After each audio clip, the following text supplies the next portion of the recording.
պարտադիր չի, որ դուք լինեք մեծահարուստ, դուք ունենաք բավականին մեծ կարողություն, որ դուք սկսեք զբաղվել բարեգործությամբ։ Խոսենք կամավորության մշակույթի մասին եւ նաեւ առավելությունների մասին, չէ՞ որ երբ որ դու գտնում ես ինչ-որ աշխատատեղում, որտեղ դու կամավորություն ես անում, դրսևորվելու ավելի մեծ հնարավորություն ունես, քան եթե գնաս միանգամից որպես աշխատակից։ Օրինակ, ամենաառատաձեռն երկիրը Նիգերիան է։ Ու ամենաառատաձեռն մայրցամաքը կարելի ասել Աֆրիկան է, որովհետև նաև իրանք ստացող են միշտ, ու իրանք հասկանում են դրա կարևորությունը։ Ամենաքիչ առատաձեռն երկրներից, ասենք, Ճապոնիան է։ Կան բաներ, որի շուրջ չպետք է արվի ֆոնդ հայթայթում, թե յուրաքանչյուր նախագծի շուրջ կարելի է անել։ Ես միշտ ասում եմ, ցանկացած դեպքում պետք է պահել ստացող կողմի արժանապատվությունը։ Հաղորդման աջակիցն է Հայաստանում առաջին ու միակ գրոհե պաշտոնական առցանց խանութը։ Գնեք որակյալ գերմանական սանտեխնիկա օնլայն shop.grohe.am։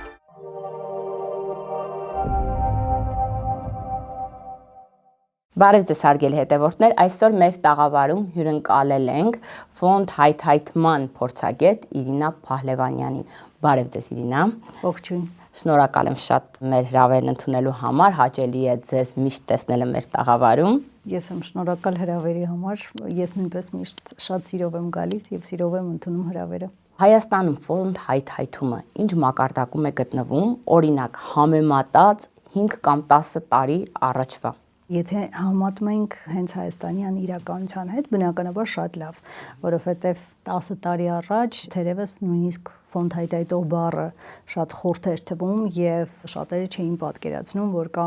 նման մասնագիտություն եւ նույնիսկ մեծ կազմակերպությունները իրականում չունեին ֆոնդ հայթայթման մասնագետներ։ Հիմա արդեն շատ կազմակերպություններ ունեն հատուկ հաստիկ հենց ֆոնդ հայթայթման կամ զարգացման գծով մասնագետներ։ Բայց եթե դիտարկենք աշխարհի մակարդակով, բնականաբար անելիքները շատ են, սկսած գրականությունից, որ մենք չունենք հայալեզու գրականություն, վերջացրած ավելի շատ նաև մշակույթից, այսինքն ֆոնդ հայթայթումը բարդ է նաև Հայաստանում զարգացնել է, որովհետև հասարակությունը շատ պատրաստ չի դրան։ Եվ այս առումով բավականին մեծ աշխատանք կա դեռ տանելու, բայց ինչ խոսք առաջընթացը ակնհայտ է։ Մեր հանդիպման առիթներից մեկը հենց ձեր ձեռնարկն է, ֆոնդ հայթայթում, գաղափարից արդյունք։ Ինչ ձեռնարկ է, որովհետև հայ իրականության մեջ այդպիսի, ինչպես նշեցի, գրականության պակաս ունենք եւ կարծում եմ շատ կարեւոր առաջին քայլն է ձեր, բայց ինչ ձեռնարկի մասին է խոսքը, ինչին եք անդրադարձել, արդյոք կարողացել եք այդ փոքրիկ գրքույկի մեջ շատ բան ասել։ Գաղափարը վաղուց ունեի, այսինքն երբ որ ես սկսեցի զբաղվել ֆոնդ հայթայթումով ավելի լուրջ պրոֆեսիոնալ մակարդակով եւ հրավերներ ստացա դասընթացներ վարելու, շատ դժվարանում էի հատկապես ճիշտ եզրույթներ գտնել, ճիշտ տերմինաբանություն օգտագործել եւ անընդհատ մտքումս կար, որ այ պետք է ունենանք հայերեն, հայալեզու գրականություն։ Իդեպ ես ժամանակին նաեւ շատ դժվարացել եմ իմ համասարանական կրթության մեջ, երբ որ ես սովորում էի միջազգային հարաբերություններում ու այն ժամանակ էլի չունեինք հայերեն գրականություն, մի փոքրիկ էլի տենց հայերեն գրքույկ էր, դիվանագիտություն անվամբ։ Ես խնդիր չունեի իրականում, որտեվ ռուսերեն էր հիմնականում կամ անգլերեն, բայց արդեն մեր սերնդի երեխաներից իմ համակուրսեցիներից շատերը օրինակ դժվարանում էին ռուսերենով գրականություն կարդալ, մասնագիտական գրականություն։ Եվ այդ բացիկ ես անընդհատ զգացել եմ։ Ու երբ որ սովորեցի արդեն երկրորդ մասնագիտությամբ Անգլիայում ու տեսա անգլիալեզու անթիվ անհամար գրականությունը եւ երբ որ ես սկսեցի օրինակ նյութեր գրել Հայաստանի մասին ու չկար ոչ վիճակագրական տվյալներ, ոչ սովորական զուտ ցանկացած տեսակի գրականություն, ես որոշեցի, որ ես պետք է գոնեմ ինչ-որ մի բան ստեղծեմ։ Բայց իմ բազմազբաղ առօրյայի մեջ չէր ստացվում ու շատ ուրախացա, երբ որ հրավեր ստացա մի կազմակերպությունից, քաղաքացիական երիտասարդական կառույցից, ՀԿ կենտրոնից, որը առաջարկեց մշակել հայալեզու ձեռնարկ եւ դա ոնց որ եղավ խթանիչ, որ ես կարողանամ իսկապես նստել, կենտրոնանալ եւ օգտագործելով նաեւ իմ ունեցած այդ բազմաթիվ գրականության լավ օրինակներից ստեղծեմ գոնե ամենապրիմիտիվ, ամենաներածական մասը, այսինքն սա ձեռնարկ է եւ սկսնակների համար եւ այն մասնագետների համար, ովքեր արդեն իսկ զբաղվում են ֆոնթայթայթմամբ, առայժմ փոքր ծավալ է, բայց ես վստահ եմ, որ հետո կունենա շարունակություն։ Կարևորը այն էր, որ շատ սիրվեց եւ դա փաստում են դրական արձագանքները, որ ես ստացա, օրինակ ոլորտի կարկառուն դեմքերից իմ ավագ գործընկերներից մեկը, ում հետ ես սոցիալական ցանցերով եմ շփվում եւ ոչ հաճախ, հենց հրապարակվեց ձեռնարկը 2 օր հետո։ Անմիջապես ինքը ինձ գրեց, որ շնորհավորում եմ, շատ լավ ներմիշնչով կարդացի եւ հազարավոր մարդկանց համար կարեւոր աղբյուր է։ Ես այնքան ոգևորվեցի, ասում եմ Մագա ջան, սա երևի լավագույն արձագանքն էր, որ ես ստացա, որովհետեւ երբ որ պրոֆեսիոնալ մարդիկ են դա փաստում, ուրեմն հասկանում ես, որ ինչ-որ մի բան ճիշտ ես արել։ Եվ նաև շնորհակալություն պատվիրատուին այս պարագայում, որ կարողացավ այդ ձեռնարկի կազմակերպչական մասը իրականացնել մարզային հասարակական կազմակերպությունը, այո, քաղաքացիական երիտասարդական կենտրոնը, հասարակական կազմակերպությունը իրենք ոնց որ նախաձեռնեցին եւ ես էլ իրականացրեցի։ Ֆոնթայթայթման կրթությունը ձեր որտեղ եք ստացել։ Անգլիայում, բայց հեռավար եմ սովորել, որովհետև չէի կարող եւ ընտանիքի պահով եւ աշխատանք, երկամյա մագիստրոսական ծրագիր էր եւ ընթացքում կար տարբերակ մեկնելու, բայց ես մենակ վերջում եմ գնացել, երբ որ դիպլոմիս ավարտական միջոցառումներ շատ գեղեցիկ էին կազմակերպել ու այնքան արժևորում էին կրթությունը, որովհետև անգլիկանյան եկեղեցու ամենամեծ տաճարում էր ու ամուսնու զանգել եմ ասում գիտես մենակ այս միջոցառման համար, մենակ այս արարողության համար ես չեմ զղջում, որ ես գնացի այդ քայլին, որտեղ դժվար էր բնականաբար համատեղել աշխատանքի հետ, համատեղել առօրյա գործերի հետ եւ ընտանեկան ու կենցաղի հետ, բայց շատ հետաքրքիր էր ու շատ կարևոր էր։ Ես այնպես ստացվեց, որ 20 տարի հետո ստացա երկրորդ մագիստրոսիս կոչումը։ Բարեգործությունը շատ հաճախ նույնացնում են ֆոնթայթայթման հետ։ Արդյոք իրենք նույնն են թե ոչ, եւ եթե տարբեր են, տարբերությունները որոնք են։ Շատ տարբեր են։ Բարեգործությունը շատ լայն է։ Եթե զուգահեռներ տանեմ, անգլալեզու գրականության մեջ 2 բառ են օգտագործում բարեգործության համար, որից մեկը philanthropy-ն է, ֆիլանտրոպիա։ Ու ֆիլանտրոպիան ես օրինակ ավելի շատ եմ սիրում, եթե անկեղծ, որովհետև այնտեղ կա charity եւ philanthropy։ Մենք 2 բառն էլ թարգմանում ենք բարեգործություն, բայց ֆիլանտրոպիան հենց հունական ծագում ունի եւ նշանակում է սեր մարդկության հանդեպ։ Բայց դա մարդասիրությունը չի, այսինքն դա մի քիչ ավելի վեր է, որտեղ մարդասիրությունն է հումանիզմն է։ Եվ երբ որ մենք խոսում ենք բարեգործության մասին, իրականում բարեգործությունը լայն է այն իմաստով, որ ես միշտ օրինակ իմ դասընթացների ժամանակ եմ ասում երեխաների կամ երիտասարդների հետ, որ հանդիպում եմ, միշտ ասում եմ, պարտադիր չի, որ դուք լինեք մեծահարուստ, դուք ունենաք բավականին մեծ կարողություն, որ դուք սկսեք զբաղվել բարեգործությամբ։ Բարեգործությունը հայերենով էլ սիրուն բառ է, հենց բարին գործելն է։ Այսինքն ցանկացած պահի, ցանկացած օր, ցանկացած ժամ մենք կարող ենք գոնե օրվա մեջ մի բարի գործ անել։ Եվ դա մեզանից շատ բան չի խլում։ Անգլերենում կա 3 այդ T տառերով բառեր, որ դու կարող ես տրամադրել քո տաղանդը, քո ժամանակը եւ քո գանձը, հա, այսինքն եթե դու չունես գանձ, ունեցվածք, դու կարող ես տրամադրել քո ժամանակը եւ քո տաղանդը։ Հիմա ես օրինակ շատ կուզենայի, որ մենք մանկապարտեզի տարիքից սկսած, ել չեմ ասում դպրոց եւ ավելի բարձր, սովորեցնենք մեր երեխաներին, որ դուք ամեն վարքյան կարող եք բարի գործել։ Ինչ որ մեկին զիջելով, ինչ որ մեկին օգնելով, ինչ որ մեկին խորհուրդ տալով, ինչ որ մեկին ձեռք մեկնելով, ապրումակցելով, ել չեմ ասում փոքր քայլերով, նետած աղբը վերցնել, թափել իր տեղում եւ այլն, այսինքն տարբերակները շատ են։ Բայց ավաղ նաեւ մի քիչ ցավալի է, որ մեր հասարակության մեջ երբեմն բարությունը շփոթում են թուլության հետ, Այո, խեղճության խեղճության հետ,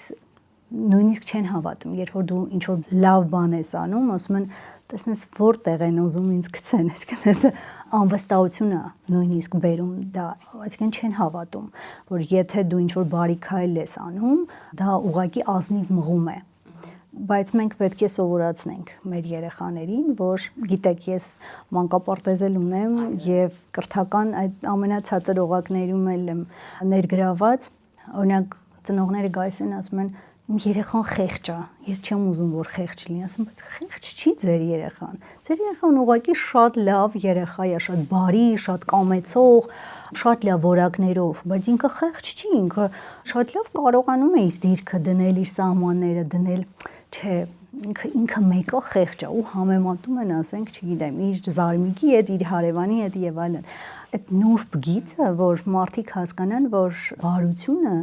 իրականում սիրուն է, շատ գեղեցիկ է, երբ որ դու կարողանում ես բարի քայլեր անես, որտեղ պատմությունը, արվեստը ցույց է տվել, չէ, որ դա առաքինության ինչ որ ձև է, բարի քայլը, մեծահոգությունը եւ այլն։ Այս մասով մենք շատ անելիք ունենք ինչ խոսք մեր հասարակության մեջ։ Ձեր ասածները երևի նաև վերաբերում են կամավորությանը, չէ՞,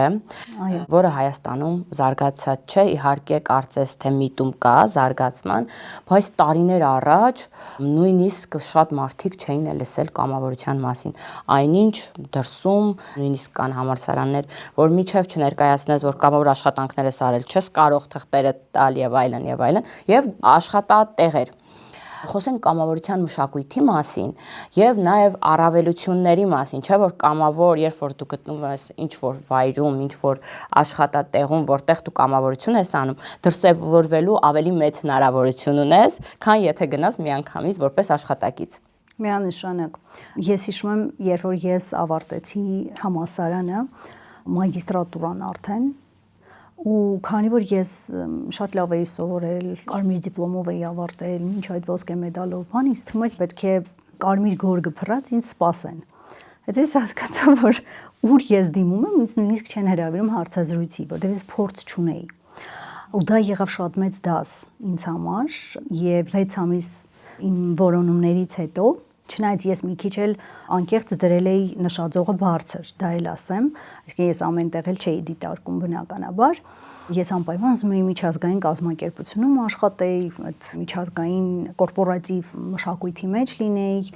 եւ հետո ես սկսեցի բոլոր երիտասարդներին խորհուրդ տալ, որտեղ ասում էի, որ ես ինքս, երբ որ 6 ամիս չէի կարողանում գտնել աշխատանք, ու արդեն սենց նյարդայնացնում էր դա ինձ, ես դիմեցի մի քանի կազմակերպություն ու ասացի, որ ես պատրաստ եմ կամավոր։ Իհարկե իմ բախտը բերեց ինձ միանգամից աշխատավարձով ընդունեցին եւ հետո էլ արագ աճ ունեցա, բայց ես պատրաստ էի կամավոր գնալ, թեկուզ արդեն ավարտած մագիստրոսի կոչումով։ Ու ես միշտ ասում եմ, որ անպայման գնացեք կամավորություն արեք, որտեղ այո, առաջինը դու սովորում ես։ Մենք հիմա օրինակ միշտ որ ընդունում ենք կամավորներ, ես ասում եմ դուք ունեք շատ լավ շանս սովորելու, շատ լավ հնարավորություն հասկանալու, դիտարկելու, նոր ձեր հետաքրքրությունները ավելի զարգացնելու, պրպտելու եւ կամավորությունը այո իրավացի եք, որ բավականին աճել է, զարգացել է մեր երկրում, ինչ որ բաներ ցավոք նաեւ վատ իրադարձությունների հետ կապված, որտեղ արտակարգ իրավիճակներում գիտեք ավելի շատ են մարդիկ մոբիլիզացնում իրենց ռեսուրսները եւ ավելի շատ են կամավորություն անում եւ տարիքի, տարբեր սեռի, տարբեր հայացքների մարդիկ միշտ համախմբվում են, բայց ամեն դեպքում առաջընթաց կա, մենք հիմա նույնիսկ օրենք ունենք կամավորության վերաբերյալ, ինչը շատ գովելի է, բայց դա նույնիսկ պետքա խթանվի, օրինակ զարգացումներից ու առաջընթացից որ խոսեցի, շատ ուրախալի է ինձ համար, որ նախկինում եթե ինձ օրինակ շատ էին դիմում ու ասում էին կտակ օրինակ իմ երեխային կամավորության թուղթ, որ իբր ինքը կամավորությունը արեց ձեր կազմակերպությունում, հիմա երբ որ դիմում են, ասում են, բայց ինքը իրոք պատրաստ է, կարող է ունենալ հնարավորություն, որ ինքը գա մասնակցի, կամավորություն անի, շփվի եւ այլն, այսինքն փոխվում է այդ պարադիգման։ Ես օրինակ մեր շահառուների 4090 հիմնադրամով էլ ես շատ եմ զգում այդ փոփոխությունը մեր տղաների, մեր երիտասարդների վրա, որովհետեւ օրինակ ունեցել ենք շահառուներ, որ երբ որ ասել են կամավորություն երբևէ արել եք, ասել են դա ինչ է։ Չեն իմացել։ Բայց հիմա, քանի որ մեր պահանջներից մեկը նաև 120 ժամ կամավորություն անելն է, ու մենք ասում ենք, որ դուք պետք է բարության շղթան շարունակեք, այսինքն ինչ որ մարդիկ ձեզ ֆինանսապես են աջակցում, իսկ դուք պետք է ձեր ժամանակը, ֆիզիկական կամ մտավոր ռեսուրսը կիսվեք ուրիշի հետ, հիմա արդեն մենք ունենք փայլուն արդյունքներ։ Մենք ունենք երիտասարդ, որ մարզի երեխաներին տանից on-line մաթեմատիկա է սովորացնում։ Մենք ունենք երիտասարդ, որ սոցիալապես անապահով երեխաների դասապատրաստում է իրականացնում։ Ունենք երիտասարդ, որ ծերերի հետ է աշխատում, այսինքն շատ սիրուն, հաջողված նաև պատմություններ ունենք, որ ոնց են փոխվել մեր երիտասարդները։ Ու հիմա նույնիսկ իրենք են ասում, որ արդեն մենք պիտի դառնանք այլ մարդկանց համար դոնոր։ Տարբեր իմաստներով, նաև ֆինանսական։ Մենք նվիրատվություն անելու պատրաստ հասարակություն ենք արդյոք, թե բարդ է մեզ հետ։ Մենք անում ենք, բայց անում ենք շատ վառվող հրատապ դեպքերում, արտակարգ դեպքերում եւ ինչպես բոլոր ոլորտներում, այնպես էլ ֆոնդահայտման մեջ ու բարեգործության մեջ ու նվիրատվության մեջ մենք հետևողական չենք։ Հիմա ամբողջ աշխարհում հատկապես ֆոնդահայտման մեջ էլ սերնդեսերունդ փոխվում է։ Ես վերջերս մի շատ լավ էսեյ էի կարդում, մեր համալսարանում տենց կան տարբեր հետաքրքիր հոդվածներ։ Այդ հոդվածը համեմատություններ էր տանում Անգլիայում։ Օրինակ ասում է Անգլիայում, եթե մինչև 70-ական թվականները շատ պոպուլար էին գալանտրիկները, որովհետև կարևոր էին, որ տղամարդիկ գնային սմոքինգով, նստեին իրանց համար այդ միջավայրն էր կարևոր, այդ շփումն էր կարևոր եւ իրանց ոնց որ կարգավիճակը հիմա ասում փոխվել է լրիվ։ Հիմա ավելի շատ երիտասարդ դոնորները իրենք նախընտրում են ազդեցությունը։ Իրենք կարող է տանից աշխատեն, ոչ է գնան, ոչ է տեսնեն շահառուին, բայց իրանք ուզում են, որ այդ գումարը, որ ուղարկել են, իրանք ստանան օրինակ հաշվետվություն, ինչ ազդեցություն է ունեցել։ Այսինքն այդ թափանցիկությունն են։ Այո, եւ ինչքան հնարավոր է չափելի արդյունք տեսնեն։ Բայց մեր պարագայում մենք հետևողական չենք։ Օրինակ, եթե նկատեք, Հայաստանում ամենահեշտը խաղաղ պայմանների մասին եմ ասում։ Ցավոք մենք շատ արհավիրքներ տեսանք վերջին տարիներին եւ այդ ժամանակ այո շատ արագ մոբիլիզացնում էին ռեսուրսները, քնապարկ կամ սնունդ եւ այլն հիգիենայի պարագաներ արագ հավաքվում էր։ Բայց խաղաղ պայմաններում եթե նայեք ամենահեշտը հավաքագրվում է գումար հիվանդ երեխաների համար։ Դա իրականում ամբողջ աշխարհում է այդպես, բայց մեզ մոտ ամենացայտունն է։ Ընդհանրապես աշխարհում բարդը կրթության համար եւ առավել եւս զարգացման ծրագրերի համար ֆինանսավորում գտնելը, որովհետեւ այն ինչը երկարաժամկետ է, մարդիկ ուզում են տեսնեն հենց հիմա։ Այսինքն հիմա ինքը տվեց գումար, այս երեխան սոված էր, ինքը կշտացավ, այս երեխան հիվանդ էր, առողջացավ, բայց ներդրում կրթության մեջ, ներդրում զարգացման ծրագրերի մեջ շատ բարդ է։ Իսկ ես օրինակ սիրում եմ տենց մարտահրավերներ։ Ես իմ օրինակ արդեն վաղուց սոցիալական ծրագրերով չեմ զբաղվում։ Ես միշտ ասում եմ, որ ինձ համար դա միայն արտակարգ իրավիճակի պարագայում է աշխատում։ Մնացած դեպքերում ես նախընտրում եմ կրթական ու զարգացման ծրագրեր։ Ու 4090-ը ես համաձայնեցի այդ պատասխանատվությունը վերցնել, որովհետև այո դա երկարաժամկետ ներդրում էր կրթության միջոցով փոխել պատերազմի մասնակից երիտասարդների կյանքի որակը։ Հիմա ես նաև միացել եմ Կերոն զարգացման հիմնադրամին, այնտեղ ավելի բարդ է, որտեղ այնտեղ արդեն զարգացման ծրագրեր են։ Զուտ համեմատության համար ասեմ, որ պատկերացնեք, ենթադրենք հիմա եթե 4090-ով մենք ասում ենք, որ օրինակ դուք կարող եք ֆինանսավորել պատերազմի մասնակից երիտասարդի ուսման վճարը, որպեսզի ինքը դառնա բժիշկ, օրինակ 1 տարի, 2 տարի հետո Կերոն զարգացման ծրագրերում մենք վերանորոգում ենք օրինակ բժշկական համալսարանի գրադարանը, որ ստեղծվի մի միջավայր, որտեղ այդ նույն երիտասարդը ուզենա գնա սովորի եւ դառնա լավ մասնագետ եւ ունենա այն բոլոր այդ իմ ասած հայալեզու եւ տարբեր լեզուներով գրականություն, ունենա արդիական բոլոր տեսակի գործիքակազմը, որ ինքը դառնա լավ մասնագետ։ Հետևաբար այդ ավելի բարդ է, հա, դոնորին հասցնել այդ ինֆորմացիան, որ այ դու եթե հիմա ֆինանսավոր ես, ներդրում ունենաս, վաղը մենք ունենանք շատ ավելի գրագետ, զարգացած հասարակություն եւ լավ մասնագետներ։ Դա մեզ մոտ է ավելի բարդ, թե աշխարհում է բարդ։ Մենք էմոցիոնալ ազգ ենք, հնարավոր է իսկապես, որ մենք պատերազմի մասնակցի համար վճարենք, բայց չգիտեմ, կրթության համար չվճարենք, իր լավ պայմանի համար այդքան էլ չվճարենք։ Մեզ մոտ իհարկե ավելի դա երևի գունավոր է ամեն ինչը։ Դա նաև քիչ ավելի շատ զարգացած եւ ոչ շատ զարգացած երկրների խնդիր է։ Օրինակ Անգլիան, Ամերիկան ամենաբարեգործության ոլորտում ավանդույթներ ունեցող երկրներն են եւ հենց դրա համար էլ ես երբ որ դիտարկում էի ուսումս որտեղ շարունակել, ավելի շատ երկու երկրի մեջ էր իմ երկմտանքը։ Եվ Անգլիայում օրինակ 2024 թվականի տվյալներով ամեն 5-րդը նվիրատվություն էր անում բնության պահպանման համար։ Իսկ մեզ մոտ մի հատ հարցրեք ամեն որ երրորդը։ Նախ սկսենք ամեն որ երրորդը ստաբիլ նվիրատվություն է անում եւ ամեն որ երրորդ անձը հենց բնապահպանական ծրագրերին է անում։ Այսինքն այստեղ կան մի քանի գործոններ եւ սոցիալական գործոնը եւ ապահովության խնդիրը ֆինանսական եւ կարիքը, որ ինչի կարիք ունենք։ Ես շատ դեպքերում, երբ որ որպես ֆոնդ հայտարարող օրինակ խոսում եմ տարբեր հեռանկարային պոտենցիալ դոնորների հետ, իրենք ասում են, դե մենք արդեն 3 ընտանիք պահում ենք, 3 չիրեմ ընտանիք օգնում ենք, մեր օրինակ շահառուների համար ասում եմ, իրանք ասում են մենք չիրեմ 2 ուսանողի մեր բարեկամներից արդեն ֆինանսավորում ենք, այսինքն իրականում դա էլ ունի իր օբյեկտիվ պատճառները։ Բայց ընդհանրապես այդ զարգացող ու զարգացած երկրների մեջ տարբերությունը բնականաբար շատ է։ Օրինակ վերջին համաշխարհային ցուցիչը առատաձեռնության, այսպես ասած, կամ նվիրատվության, հա, անգլերեն giving-ը, բայց հայերեն ավելի շատ երևի նվիրատվության ցուցիչ գոյություն ունի։ Այդտեղ օրինակ ամենաառատաձեռն երկիրը Նիգերիան է։ Ու ամենաառատաձեռն մայրցամաքը կարելի ասել Աֆրիկան է, որովհետև նաև իրանք ստացող են միշտ ու իրանք հասկանում են դրա կարևորությունը։ Ամենաքիչ առատաձեռն երկրներից, ասենք, Ճապոնիան է, որ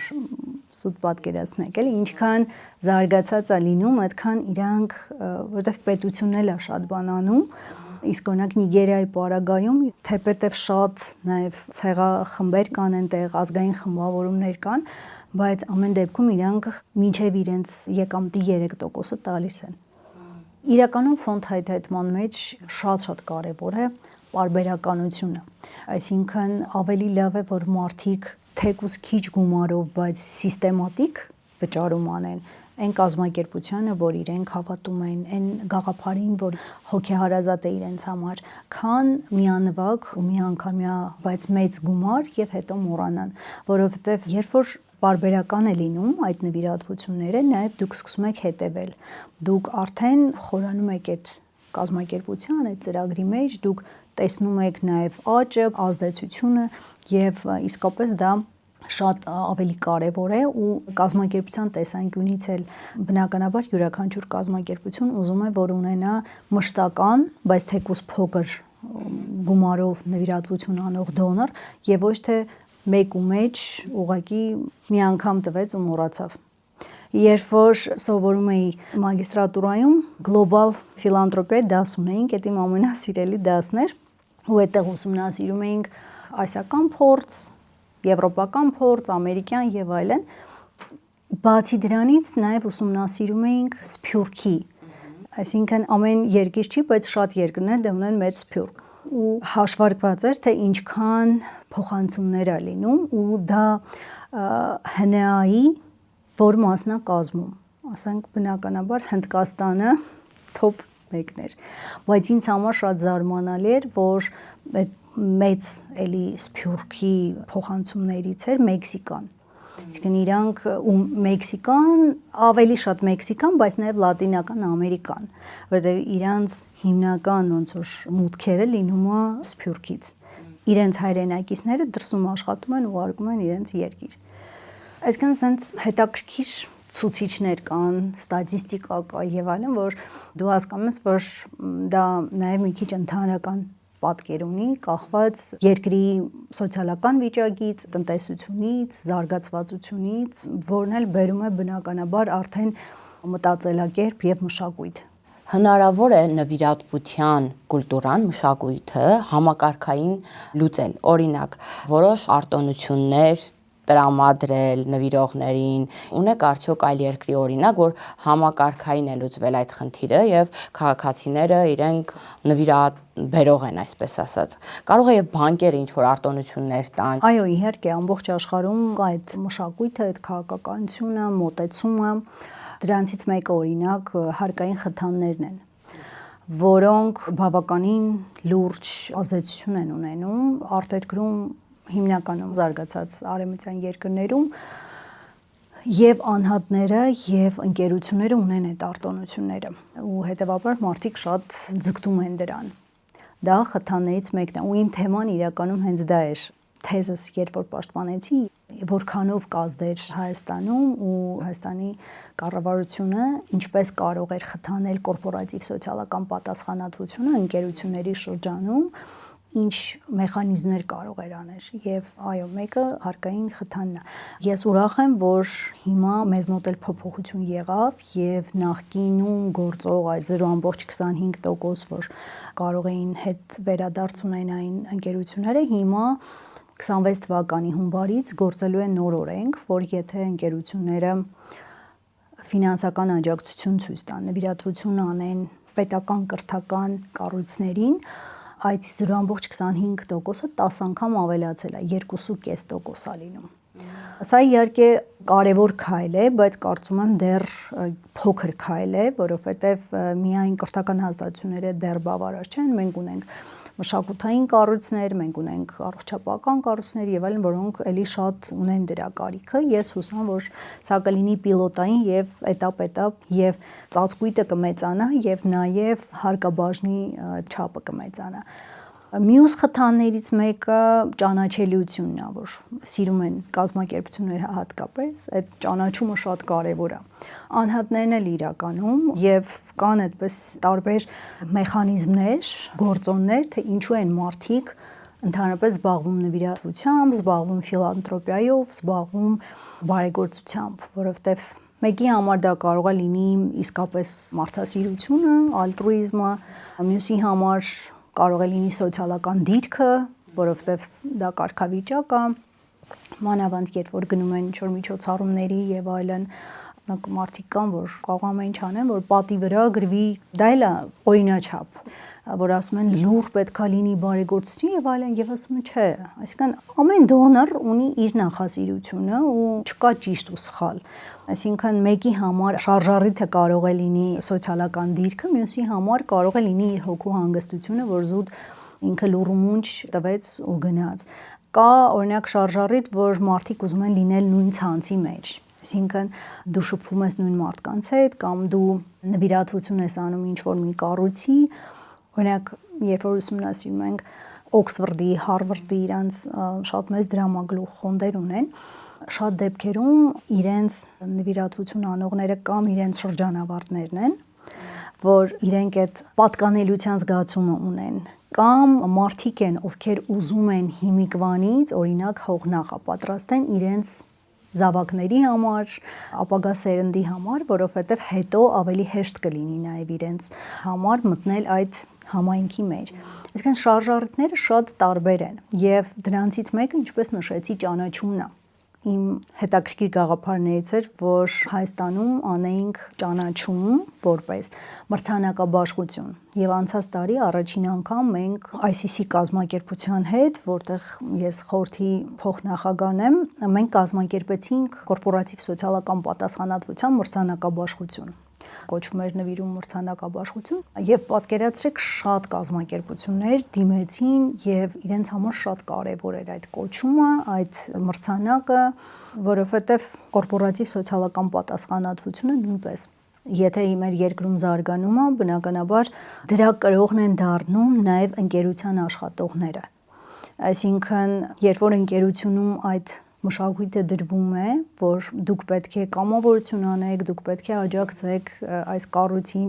կամ ընտրության հնարավորություն է տրվում, որ կարող եք դուք ենթադրենք այսօր չգաք աշխատանքի փոխարենը գնաք ծերանոց, գնաք մաքրություն անեք, ծառ տնկեք եւ այլն, իրենք արդեն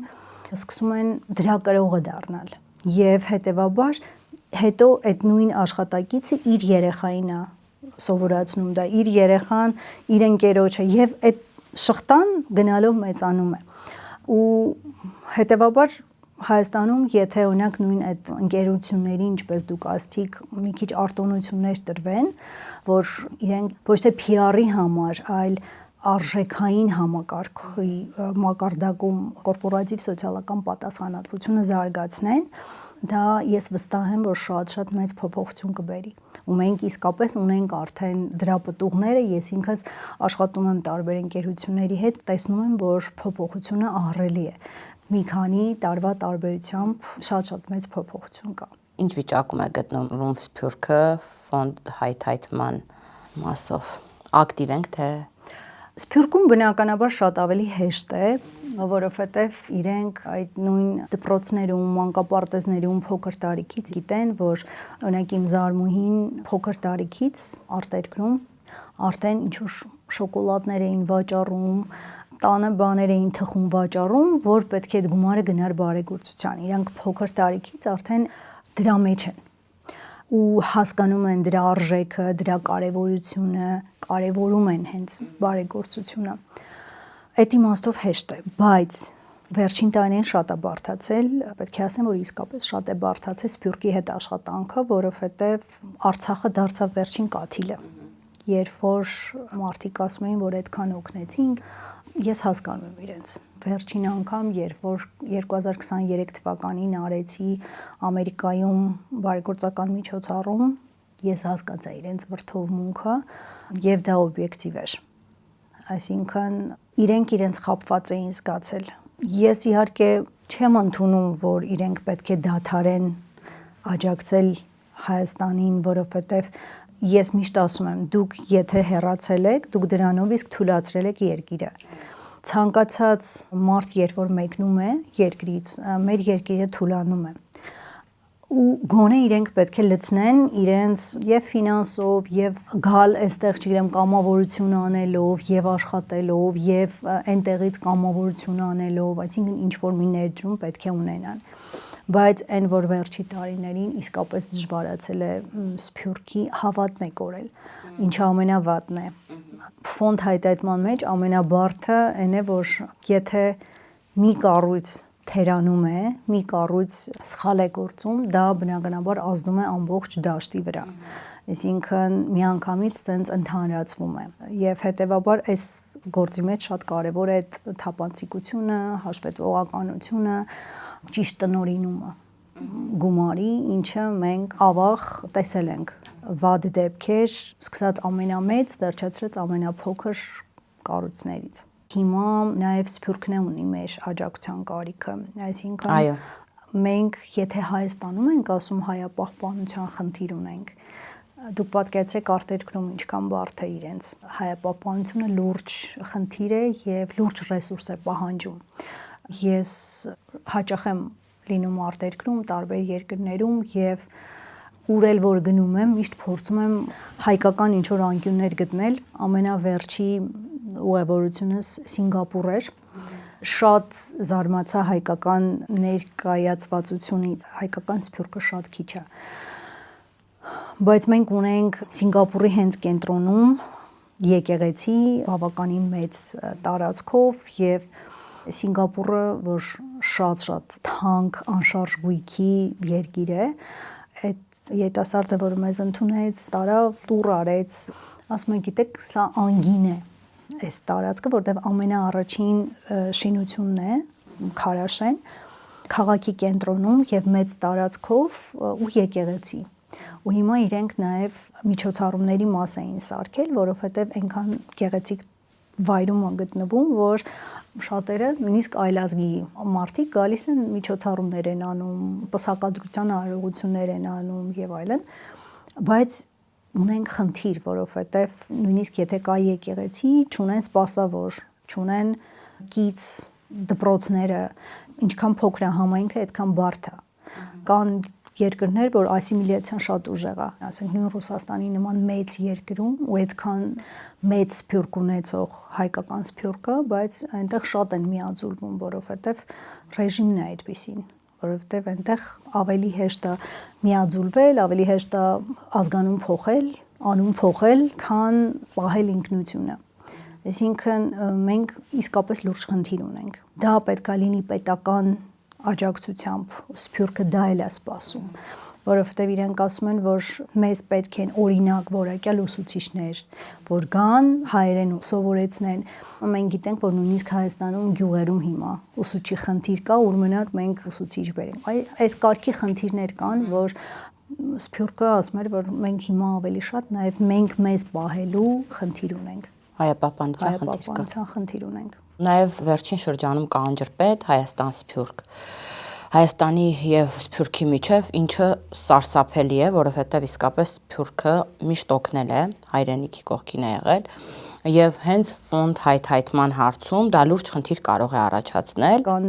իսկապես հայրենասերներ, ես ինքս բախտ ունեմ, որ աշխատում եմ իրենց հետ, մինչև հիմա համագործակցում եմ իրենց հետ եւ օրինակ կան կառույցներ, կան անհատներ, որոնք լուռ ու մունջ, բայց մեծ ներդրումներ են անում Հայաստանի զարգացման, Հայաստանի երիտասարդների մեջ, ինչը շատ գովելի է, բայց բնականաբար այդ խնդիրը կա, բայց ելի եմ ասում, խնդիրը ավելի շատ վստահության հարցն է, խնդիրը ապագայի տեսլական չունենալու հարցն է եւ ամենավատը, որ մենք նաեւ չունենք ռազմավարություն։ Նույն ֆոնդ հայտարարման մեջ շատ կարեւոր է ունենալ ռազմավարություն։ Այսինքն մենք ինչ ուղղությամբ ենք գնում, մենք ուր ենք ուզում գնալ։ Մեզ համար ինչն է ավելի կարևոր առաջիկա, ասենք 5 տարվա կտրվածքով, 10 տարվա կտրվածքով։ Ես միշտ պատմում եմ, որ մի մեծ կազմակերպության համար ռազմավարություն էինք մշակում եւ ես միակ հայ փորձագետն էի, հայաստանցի փորձագետն էի, տեղացի, մնացածը դրսից էին ու երբ որ ռազմավարությունը պետք է մշակեինք ու այդ իմ գոլեգաները դրսից ասեցին, եկեք վերցնենք Բրիստոլի ռազմավարությունը, որը 50 տարվա կտրվածքով է, ես ասացի 50 տարի, իրանք ասեցին, բա հա, համայնքներում պետք է դիտարկենք 50 եւ ավել տարի, որովհետեւ երկարաժամկետ կտրվածքով ես դու տեսնելու, ինչ փոփոխություն է լինելու։ Իսկ մեզ համար ավաղ պատերազմը դաս չեղավ։ Հենց սկզբից մեր զրույցի, որ ասցի, ամեն հարցում ենք մենք մակերեսային եւ սպոնտան որոշումներ մենք կայացնող ենք ու չենք խորանում, ազդեցությունը չենք չափում, չենք նայում։ Հետևաբար մեզ մոտ այդ խնդիրը կա։ Մենք նույն ռազմավարական ուղղությամբ չգիտենք, ինչ ուղղությամբ ենք մենք ուզում շարունակենք, ինչն է մեզ համար կարևոր։ Եթե մենք օրինակ վերցնենք, որ թեկուզ առաջին 5 տարին կամ 10 տարին մեզ համար կարևոր է գիտությունը զարգացնելը, մենք պետք է այդ ուղղությամբ անենք։ Եթե մեզ համար կարևոր հիմա օրհասական խնդիրը, չգիտեմ, օդի հաղթոտվածությունը եւ այլն, մենք կենտրոնանանք ավելի շատ օրինակ բնապահպանական հարցերի վրա ու դրա պատճառները չեզոքացնենք կամ մեղմացնենք, դա այլ հարց է։ Այսինքն ինչ ձևով ենք մենք ուզում գնանք։ Մենք մի կողմից ասում ենք ուզում ենք դառնանք տեխնոլոգիական հաբ, մյուս կողմից ուզում ենք դառնանք առողջապահական կենտրոն, աշխարհում туриզմը զարգացնենք, առողջապահական, մյուս կողմից ուզում ենք, չգիտեմ, ինչ որ, այսինքն շատ խառն է։ Բայց երբ որ լինի հստակ մոտեցում ու ռազմավարություն, այդ դեպքում բնականաբար հեշտ կլինի։ Նաև սփյուռքը ավելի կհասկանա, թե ինչն է մեզ համար կարևոր։ Վերջերս օրինակ մշակույթի եւ արվեստի ֆորում էր ու այդ հարցը նորից հենց սփյուռքահայերն էին բարձրաձայնում, որ մենք ուզում ենք հասկանանք, որ ինչի շուրջ մենք հավաքվենք եւ ով է այդ համակարգողը, բնականաբար պետությունը պետք է լինի։ Որովհետև ֆոնդ հայտայտում, հիմա տեսեք մենք Կերոն զարգացման հիմնադրամով շատ մեծ ծրագրեր ենք անում, լայնամասշտաբ ծրագրեր ենք անում Հայաստանում, Երևանում, խաղահրապարակներ ենք բացում, հանրային ամենամեծ խաղահրապարակը, բայց մեր նպատակը, որ մենք չլինենք միայնակ, այսինքն մենք ունենանք անպայման գործընկեր, մենք ունենանք համախոհներ, ամենամեծ խաղահրապարակը Երևանում, որ բացվեց սեպտեմբերի 21-ին, հիմա էլ երկրորդն է բացվելու, բոլորը իդեպ ունեն հայկական տարեր, երկրորդը օրինակ վիշապագորգ է կոչվում, առաջինը կարմրախայտ։ Մենք ուզում ենք նաև նույն այդ խաղահրապարակների համար կազմակերպենք դրամահավաք անվտանգությունը ապահովելու, մաքրությունը ապահովելու համար, որ մարդիկ նաև օգտվելիս հասկանան, որ իրենք էլ պետք է իրենց ներդրումը անեն։ Թեկուզ ամենափոքր գումարը, որ իրենք կարող են նվիրատվություն անել, բայց մեզ համար դա կարևոր է։ Եվ Կերոնը ունի կայքում առանձին տարբերակներ, որ մարդիկ կարող են մտնել ընդհանուր ծրագրերին նվիրատվություն անել եւ կամ առանձին որևէ նախաձեռնության, ասենք իրենց համար սպորտն է ավելի կարևոր, տարածքային զարգացում, առողջապահություն, կրթություն եւ այլն։ Բայց մեզ համար կարևոր է, որ բոլորը գիտակցեն, որ նույն այդ հանրօգուտ աշխատանքները, որ տարվում են, դա բնականաբար արվում է բոլորի համար եւ բոլորն են օգտվելու դրանից ու ցանկալի է, որ նաեւ բոլորը մաս կազմեն դրան։ Հետևաբար մենք պետք է նաև կարողանանք հասցնենք այդ մեսիջը մարդկանց, որ դուք նույնպես կարող եք դառնալ այդ մի գործի մաս։ Ֆոնդ հայտետումը ինձ օրինակ շատ են ասում, որ շատ բարդ է, ոնց եք անում, ինչ եք անում։ Ես ասում եմ, ես իմ գրքի այդ մեջ եմ գրել, որ դուք պետք է համոզեք ձեր դոնորին, ընդհանրապես մարդուն, որ դուք անում եք մի բան, որ ինքը ուզում է դա անի, բայց չի կարող անել միայնակ։ Հետևաբար ինքը պետք է միանա ձեզ։ Այսինքն ինքը օրինակ ուզում է օգնի քաղցկեղ ունեցող երեխայի ընտանիքին, որտեղ գիտակցում է, որ դա մեծ ռեսուրս է պահանջում, հա, բայց ինքը չգիտի ոնց անի։ Ինքը դիմում է համապատասխան հիմնադրամ, ասում է, որ ես ուզում եմ, չգիտեմ, ես հոգեբան եմ, ուզում եմ ծնողի հետ աշխատեմ։ Ես բիզնեսմեն եմ, ուզում եմ գումար տամ երեխայի առողջության համար։ Ես բժիշկ եմ, ուզում եմ իմ խորհրդով ձեզ հետ կիսվեմ։ Այսինքն ամեն մեկը իր մասով կարող է օգնի։ Միշտ ես ասում եմ, շատ կարևոր է ֆոնդ հայթայթողի դերը, որը իդեպ շատ անտեսանելի է միշտ։ Ամբողջ կյանքում ֆոնդ հայթայթողները միշտ մնում են կուլիսներից են կողմ, որովհետև մեծ ծրագրեր, որ բացվում են, ինչ-որ շենք հա բացվում, էսա վերանորոգվում, հենա վերանորոգվում, հիմնականում մարդիկ չեն տեսնում հետևում ինչ աշխատանքը կատարվել։ Ես գրքի մեջ եմ բերել օրինակը հայտնի համերգի, որ երբ որ Մայքլ Ջեքսոնի Where Are the World այդ երգն էր, Անգլիայում էր զուգահեռ այդ համերգը գնում, Աֆրիկայի երեխաներին էին օգնում, այդտեղ ամիսներ շարունակ աշխատել են տարբեր մարդիկ, բայց ծափահարում էին միայն երաժիշտներին ու երգիչներին։ Այսինքն այն աշխատանքը, որ տարվել էր, որ ռեկորդային թվով գումարներ հավաքագրվեցին, ամեն ինչը վերագրվեց երգիչներին։ Բայց ֆոնդ հայտետողների դերը դրանով է կարևոր, որ իրենք կարողանան հասցնեն այդ էմոցիան, որ վերջում գագաթնակետը լինի այդ ռեկորդային ցուցանիշը, որ մարդիկ սկսեն հավատալ, մարդիկ սկսեն կիսվել, մարդիկ այդ էմոցիան ունենան եւ ուզենան մասնակցել եւ դառնան որևէ գործի մի մաս։ Այ ես առնչվելով 4090 հիմնադրամի շահառուների հետ, այո, կարող եմ ասել, որ դուք հսկայական աշխատանք եք կատարում, որի հիմքում ոչ թե գումար տալն է, այլ հենց գաղափարը փոխանցելն է, եւ դուք ձեր աշխատանքների միջոցով, այսպես ասած, փորձում եք կերտել մի հանրություն, որը կունենա սոցիալական պատասխանատվություն, որը շատ կարեւոր է։ Նաեւ ուզում եմ նշել, որ ես իրականում շատ ուրախ եմ, Իրինա ջան, որ ձեզ նման մարդիկ, օրինակ, հենց հիմնադրում են մանկապարտեզ, որովհետեւ ես վստահ եմ ձեր գիտելիքով ամեն ինչով կնպաստեք հանրային պատասխանատվություն ունեցող մարդիկ կրթվեն եւ մեծանան։ Կան թեմաներ, կան բաներ, որի շուրջ չպետք է արվի ֆոնդ հայթայթում, թե յուրաքանչյուր նախագծի շուրջ կարելի է անել։ Նախ շնորհակալություն սկզբի համար, 4090-ի համար, առիթը օգտագործելով ասեմ շնորհակալություն, որտեվ ձեր ընկերությունը միշտ մեր կողքին է եղել, ինչը շատ գնահատելի է։ Այդուք այդ սոցիալապես պատասխանատու ընկերություններից եք, ինչի համար ես շատ ուրախ եմ։ Ասում եմ, որ ես շատ ուրախ եմ, որտեվ 4090-ով բացահայտվեց ինձ համար նոր աշխարհ Հայաստանի մեջ եւ Սփյուռքում նաեւ նոր աշխարհ, նոր մարդիկ, նոր կազմակերպություններ ու մեկը մեկից լավը, անկեղծ մեկը մեկից լավը, որտեվ մեզ մոտ դարձավ համայնք։ Մենք ում հետ որ աշխատում ենք, սկսած մեր ամենամեծ դոնորներից, վերջացրած անհատ դոնորները, իրենք մշտապես են մեզ աջակցում, իսկ դա ամենալավ բանն է ֆոնդ հայտայտողի համար, երբ որ դու ունես մշտական դոնոր եւ ոչ թե մի անգամ տվեցին ու մոռացան։ Ինչն է անթույլատրելի ինձ համար, ես միշտ կողմ եմ էթիկական մասը պահելուն։ Իրականում ամբողջ աշխարհում էլ կա այդ խնդիրը, բայց Հայաստանում հատկապես գուցե չիմացությունից որոշ մարդիկ իսկապես չգիտեն ինչը ինչպես անել, գուցե դիտավորյալ, որովհետև դա ավելի հեշտ է եւ այլն, բայց շատ դեպքերում այդ խղճահարությունը դուք հեռուստատեսության մարդ եք, գիտեք, հեռուստատեսությունով կան ծրագրեր, որոնք որ ըստ իս անթույլատրելի են, այդ որ ցույց են տալիս ամենավատ կողմից, չգիտեմ, ցնցոտիներով եւ այլն։ Ես միշտ ասում եմ, եթե նույնիսկ ծնողը թույլ է տվել, մի նկարեք երեխային այդ տեսքով, մի նկարեք երեխային այդ վիճակում։ Իմ կոնֆլիկտը օրինակ մի կազմակերպության հենց դա էլ եղել էր, որ ես ասացի, որ ես այլևս չեմ ուզում շարունակեմ ու աշխատեմ, որովհետև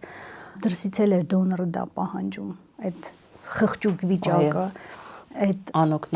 անօգնական, հա, որովհետև դրսում էլ էր հեշտ, դրա վրա հեշտ է ավելի գումար հայտայտելը, բայց այն ինչը արվել էր օրինակ երկրաշարժից հետո, դա 20 տարի, 30 տարի հետո արդեն չի նայվում։ Այսինքն մի կողմից մենք արդեն համաշխարհային բանկի տվյալներով բարձրանում ենք, որպես զարգացած երկիր ենք համարվում, ու նախազարգացած, մյուս կողմից մենք դնում ենք այդ վիճակը։ Ու միշտ ասում եմ, եթե նույնիսկ վատ, շատ ծանր պայմաններում ապրող ընտանիք եք ցույց տալիս, փորձեք լուսավոր կետից։ Փորձեք ցույց տալ, որ այդ ընտանիքում կա տաղանդավոր երեխա, կա ապագա երաժիշտ, ապագա Առնո Բաբաջանյան, Արամ Խաչատուրյան, ապագա Սարյան, հաստատ այդ երեխեքից մեկը բազմանդամ նկարչական ձիրք ունի։ Փորձեք այդ ձևով ցույց տալ, բայց այդ խղճահարությունը ու նույն այդ հեռուստատեսությամբ որ ցույց են տալիս ու տանում են, չգիտեմ, աղի-ձողիկ եւ քաղցր բամբակ,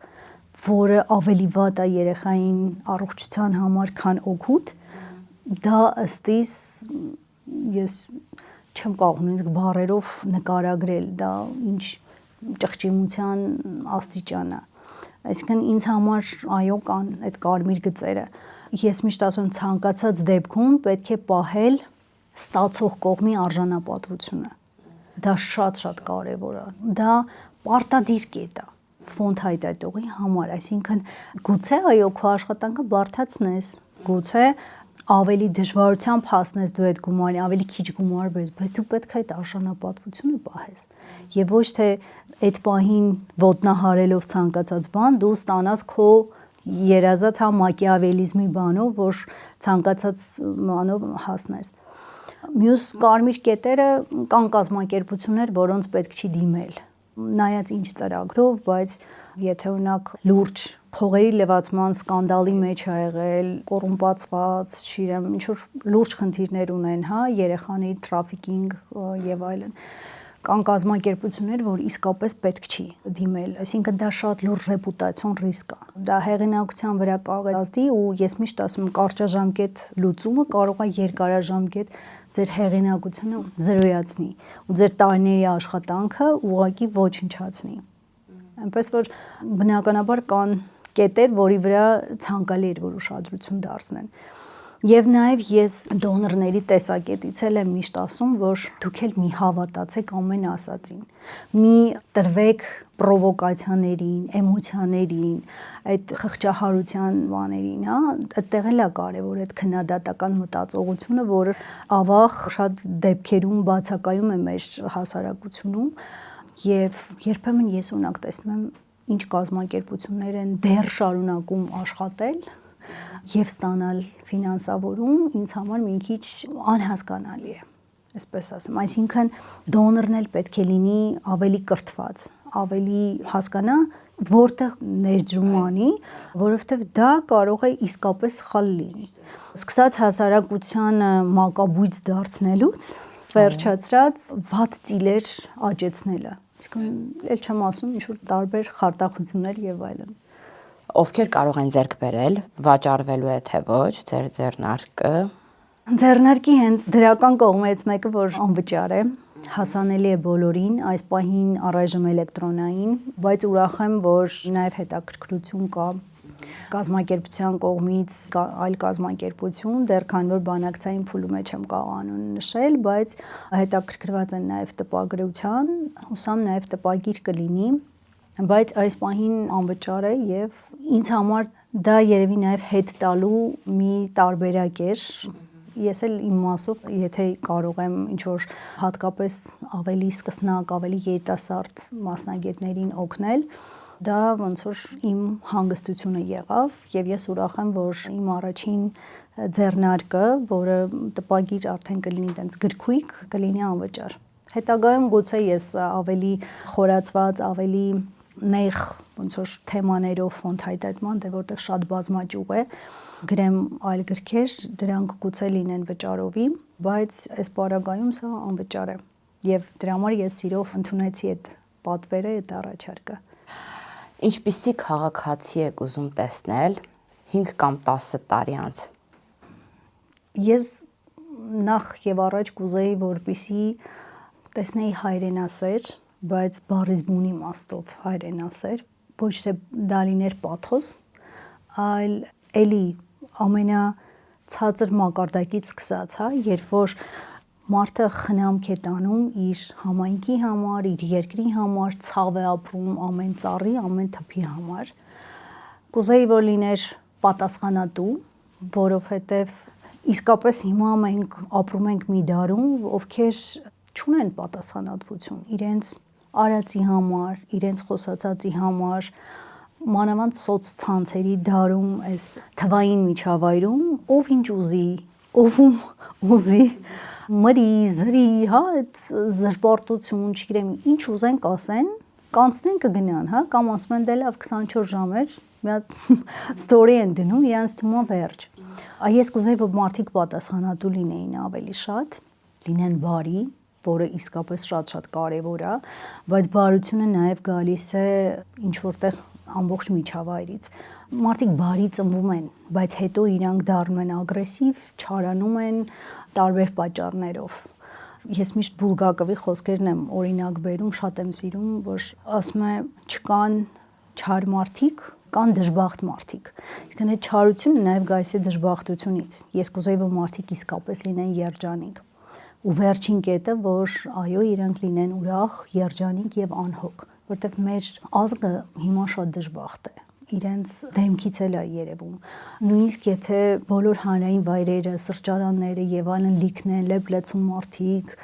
թվացial ուտող խմող եւ այլն, բայց իրականում իրանք ներսում երջանիկ չեն։ Ներսում միշտ կա տագնապայնություն, միշտ կա անհավատություն, վաղվա օրվա հանդեպ, հարևանի հանդեպ, կողքինի հանդեպ,